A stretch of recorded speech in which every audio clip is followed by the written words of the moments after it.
Hello मित्रों, आप सभी को जय श्री सीताराम। आप लोग देख रहे हैं ये राम पैड़ी है अयोध्यापुरी नगरी की।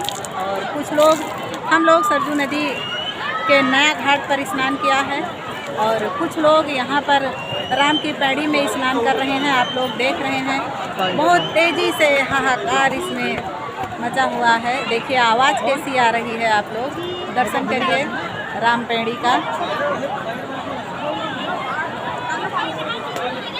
और देखिए हमने सारा कपड़ा भी लेकर के रखा है, बहुत सारा सामान हमने लिया है और मैं अपना वीडियो भी बना रही हूँ और आप लोग को भी दिखा रही हूँ। और जो लोग नए हैं हमारे चैनल को सब्सक्राइब जरूर करना मित्रों। Sushma Dubey official YouTube channel का नाम है और फेसबुक पेज का नाम है सिंगर सुषमा दुबे। पेज को फॉलो जरूर करना। आप लोग देख रहे हैं देखिए राम की पैड़ी।